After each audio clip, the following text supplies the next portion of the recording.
What's up, y'all? This is Deontay with Deontay's Reviews. Like, tag, comment, share, subscribe. And happy Tuesday afternoon. Don't forget, tonight at 6:45, we are going to go live and talk about some of these things in Skitlanta, Georgia. All right, we're going to be talking about these Kountry Wayne skits in these Kountry Wayne streets. Y'all know how we do, and I'm looking forward to having a good time. 6:45 Eastern Standard Time. So whatever time that is, wherever you are around the world, Google it, and Google will let you know what time it's going to be for you wherever you are. All right, so I'm doing something new. Y'all know your boy done retired. Your boy done left his field of work, and this is now, in many ways, my full-time job, talking about these Kountry Wayne skits in these Kountry Wayne streets, right? So, which means that gives me more time to engage with you all, the viewers and my subscribers, to have healthy conversations, right? And do different things that I'm planning on doing with this channel so that we all can just have a good time and, just create a good, healthy space that we can come to when you're at work, when you're off work, when you're in the hospital, wherever you are. So one of the things I want to do is I want to start a little thing called Down in the Comments. So what that is every couple of videos, I'm in the comments always. I'm looking. Sometimes it's too many to look at each and every one of them. But I want to do something different. And it's going to be called Down in the Comments. And what that is I'm going to be choosing certain comments out of various videos. And I'm going to be reading some of your questions or comments and responding to them right here so y'all can get my response. Because sometimes the visual response is better than me typing it. And it's just even more fun sometimes. And so I'm going to be picking. So these comments come from the video I posted earlier from our 11:30 video last night when Anthony asked Amber how she felt about Wayne and Tamara being in a relationship. So the first comment that I want to read, it comes from Francis Stacy 1503. And she says, last night, I thought it was cute to let everyone know that they have no feelings for Wayne and Shayla. Are y'all reading the room? So here's my thing. Yeah, we reading the room, but I think everybody can read a room and get something different out of the room that they reading. Perfect example. There are four Gospels, Matthew, Mark, Luke, and John. Three of the synoptics, Matthew, Mark, and Luke, they tell some of the similar stories, but some of them have different details, different informations, and different perspectives. So I think when we look at Anthony and Amber in particular, as this comment was posted under an Anthony and Amber thread video, we all see something different. Some people can look at the video and see they being playful and see that they don't have no feelings. Whereas a person like me, I look at it differently because it wasn't just that long ago when Anthony was talking about, he was in his feelings about the fact that Shayla was with Iman. And he's being triggered by the fact that she got a baller. And we can tell that he still got a little thing for Shayla, that he still ain't over Shayla because of how he's acting. So, I think we all reading the room. We could just read the room and get a different perspective. I think that's what that is. But thank you for the comment, Francis Stacy, 1503. Our next comment comes from, is it effective or effective? Effective 2010. This woman took your sorry behind back after all your mess, and she bought your son some clothes, but Anthony is still insecure about his marriage. I don't know. I agree with you. Yes, she took him back and everything that comes with him, and she bought him some clothes. But yeah, and that's what I took. I took away from it that Anthony is insecure. Why would you need to ask that? If y'all are working towards building your marriage back, certain topics you probably should just stay away from. That could be triggering, especially to Amber, a woman where you had not just slept with, but you had a baby by her whole best friend. So some things I just would just stay clear from because, if I'm really trying to get my wife back, I ain't trying to trigger my wife. You know what I'm saying? So, and that kind of just piggybacks on what the last comment was. Like, certain things are just cringy and triggering, but okay. This comment comes from Angela Lane Woods. Thank you for your comment. Deontay, I'll be honest with you. I was one of the ones who was so excited about them getting back together, but now I'm ashamed of it. This man is one of the worst excuses for a husband that I've ever seen, with Chase running right behind him. How Amber doesn't have the discernment to see beyond his foolishness is a mystery to me. This couple does not inspire people to want to marry. Amber deserves better, but I don't believe that she believes that. You said a mouthful, Angela. So here's the thing. Let's kind of break this down and respond to it. Uh, I was one of the ones that was excited about them getting back together. Now you're ashamed of it. Listen, that happens. Nothing to be ashamed about. I think when we look at these skits, we all come with our different perspectives. We come with our different ideas.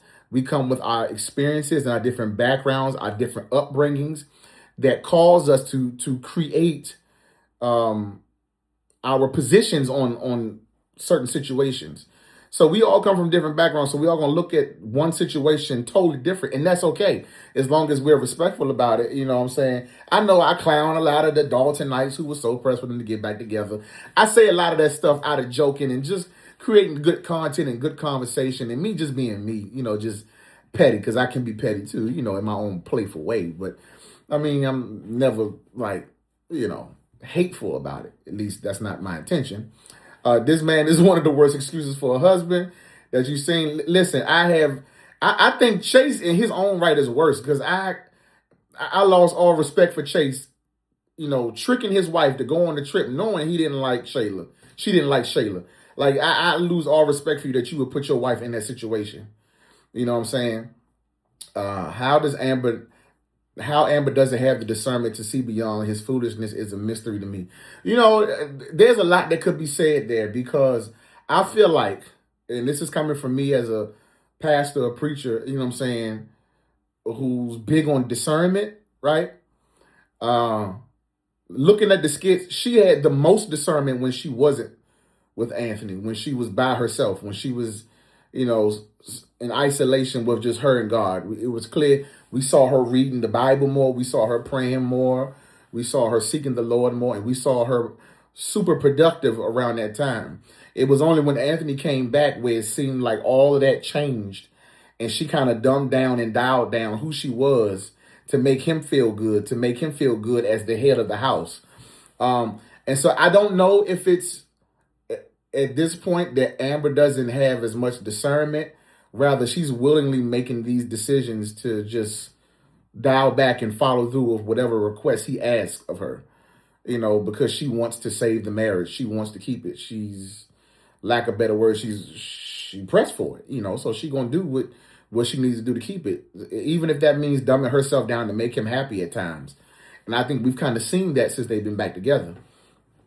This couple does not inspire people to want to be married. You know what? So here's the thing. I think everything and everybody can teach you something. Even on the job, you can learn something from everybody, even the worst of employees and coworkers. And some people can say, well, how can they teach you something if they the worst? Easy. Everything they doing, do the complete opposite of what they doing. So if this marriage is not inspiring you to want to be married, that's the biggest lesson. Everything they doing, do the complete opposite. Function differently. Function with full communication. Function with full transparency. Function with boundaries. Know what to do. If you want a marriage the opposite of this, take the biggest lesson is take everything they doing or everything Amber didn't do when she took him back.